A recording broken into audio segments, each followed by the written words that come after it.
RTP. Le damos la bienvenida a Ana Belén Cordero, analista política y exasambleísta, abogada y magíster en Derecho de Empresa. Con ella conversaremos sobre la coyuntura política en general. Bienvenida, estimada Ana Belén, a la mañana en RTP. Buenos días, César. Saludos a la audiencia y muchísimas gracias por la invitación. Estimada Ana Belén, me gustaría un poco conversar sobre todo con los últimos cambios, no sé si cambios es la palabra correcta aquí, por las últimas propuestas que han llegado a partir del gobierno. Desde la semana pasada, esos recortes que han existido por el Estado. Primero preguntarla si es necesario o no, qué deberíamos esperar de los ciudadanos después de eso. Y lo segundo también, su óptica sobre justamente este tipo de programas que se están fomentando, el tema de las pasantías, que lo conversamos hace un momento, incluso también pudiera ser una consecuencia para aguantar un poco la opinión pública después de estos recortes que se dieron la semana pasada.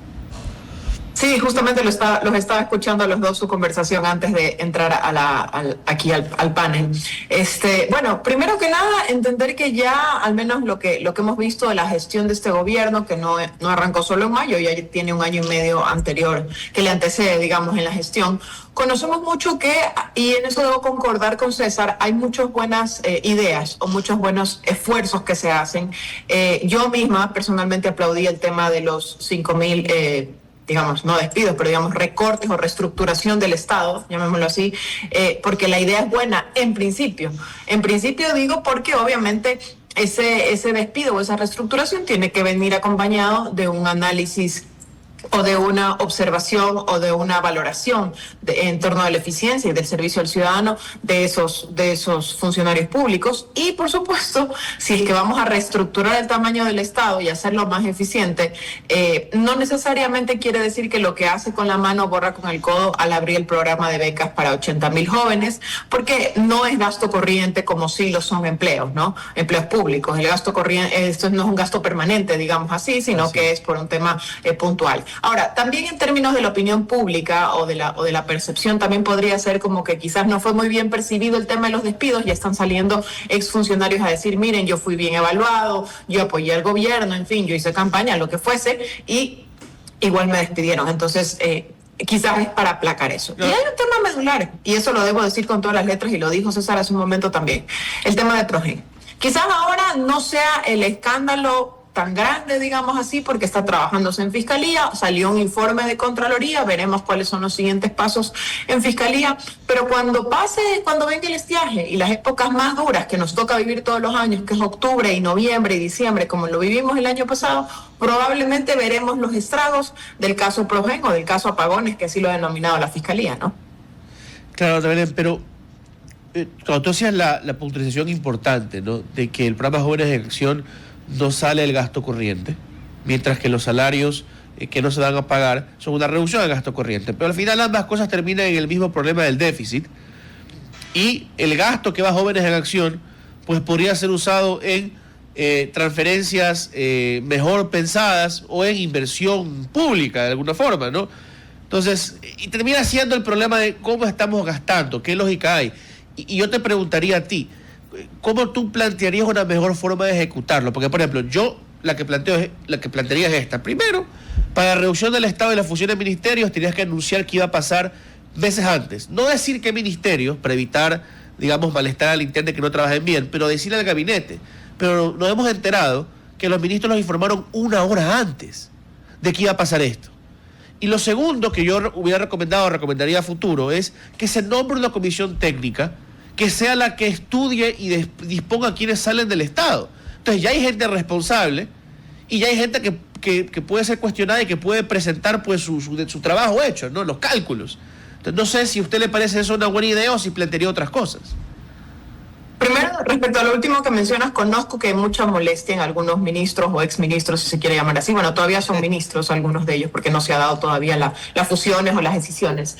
Y sí, efectivamente la comunicación al interno hubiese sido importante. Además, porque va a haber una reducción en sus salarios. Pasan de ganar como ministros a ganar como viceministros o como subsecretarios. Entiendo que esa molestia ha generado ayer que, por ejemplo, la secretaria de la Administración, Cynthia Gelibert, salga a dar una comunicación pública y que de alguna manera estas personas que antes eran ministros y hubiesen pasado a formar parte de una subsecretaría abajo de un ministro, van a tener unas secretarías como satélites, si se quiere, como hubo en su momento la Secretaría, por ejemplo, de la Política en la época de Correa, que tienen igual rango de ministro. Entonces, no sé mucho en qué quedamos, ¿no? Ya lo veremos en el transcurso de los días. Y sobre todo, sobre el tema de los jóvenes, como te decía, a mí me parece una muy buena idea y creo que tú concuerdas conmigo, César, pero tiene que desembocar en alguna solución viable para los jóvenes. ¿A qué me refiero? Quizás los sueldos que se les va a pagar, entiendo que es el sueldo básico, 80,000 jóvenes, es por 3 meses, así pasó un poco en campaña. 400. Pero podría desembocar en una política pública laboral, por ejemplo, de promover, incentivar con los adecuados incentivos, valga la redundancia, la empresa privada, para que estos jóvenes puedan luego de sus 3 meses o 6 meses ser insertados o reinsertados en una empresa, en un programa de pasantías. Porque si no, ¿de qué sirve? Desembolso el dinero X tiempo y en qué termina. Es similar a lo que pasó con los programas de becas en la época de Correa. En principio fue una buena idea capacitar a los jóvenes, que serían los futuros no solo intelectuales, sino empresarios, mentes críticas, en fin, del futuro, pero no tenía ninguna salida en términos de política pública para reinsertarlos nuevamente, no sé, en la academia, en la empresa privada, en la empresa pública y demás. Entonces, un poco aquí le falta cerrar el círculo del tema inversión o transferencias de dinero a los jóvenes, ¿no? En virtud de eso, justamente tratar un poco de entender que por mucho que positivo que se pueda realizar a través de esta iniciativa social, si no hay oportunidades laborales reales, ¿en qué podría realmente funcionar a largo plazo para estas personas que van a ser beneficiadas y no solamente un programa de 3 meses? Y bajo esa perspectiva, actualmente, tener empleo en Ecuador, y no solo actual, sino esto es algo que viene desde años y años atrás, está estancado. Estamos hablando de que aproximadamente solo 3 de cada 10 personas tienen empleo formal.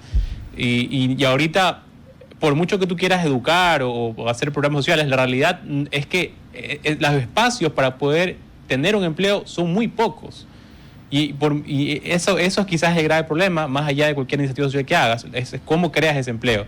Bajo esa perspectiva, en algún momento quizás has debatido internamente, incluso en tu momento como legisladora, cambios que se podrían hacer dentro del ámbito laboral, o qué crees que cómo se podría fomentar eso, ayudar justamente a que se cree más empleo formal sobre todo.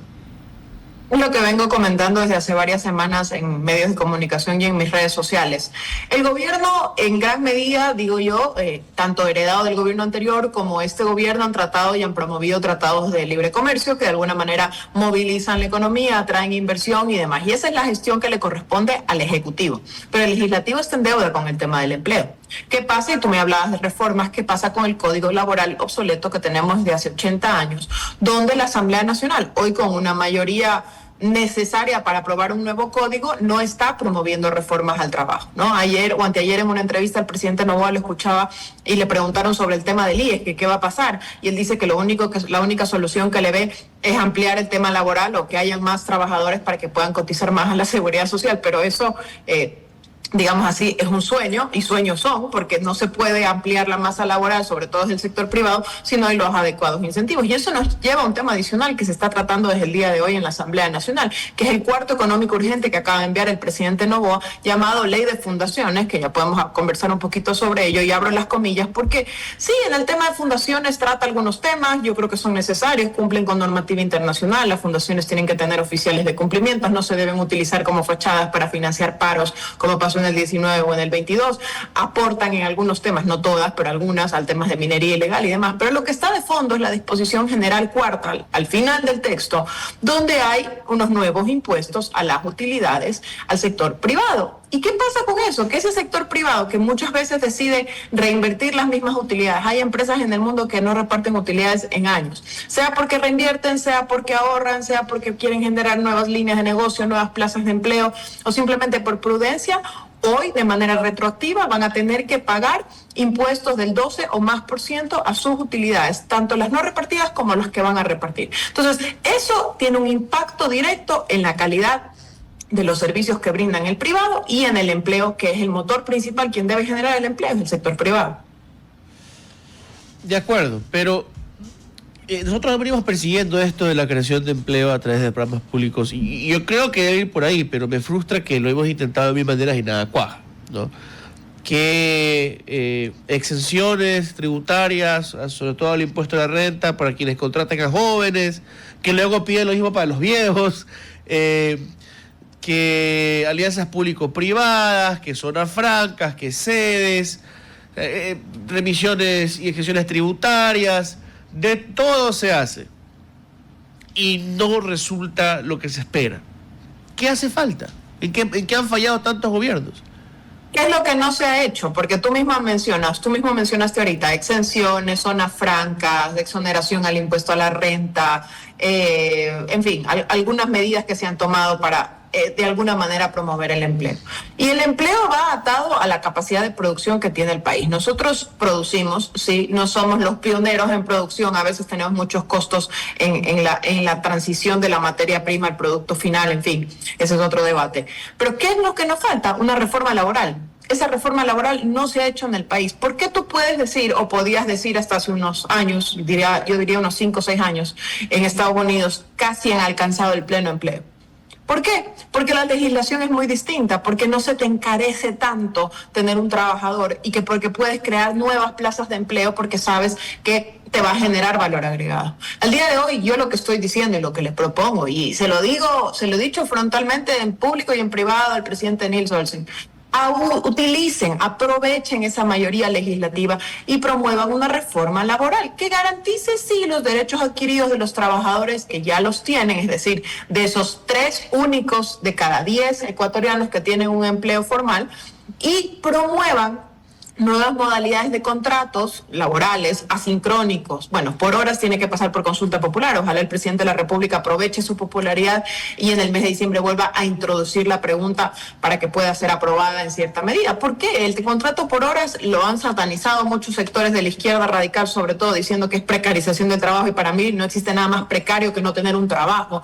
Todos los jóvenes universitarios que de alguna manera tienen horarios flexibles, que se mueven, que un día pueden tal hora, tal otra hora, ese contrato por horas les facilitará la vida y podrían tener un ingreso. Pero no, tenemos que tener esa camisa de fuerzas que ya hemos tenido por mucho tiempo, desde la época de Correa, que echaron por el tarro, digamos, de alguna forma, la contratación por horas. Entonces, esa reforma laboral que promueve nuevas modalidades de contrato, de contratación, le queda en deuda a la Asamblea Nacional y, bueno, por ahora se están haciendo de oídos sordos.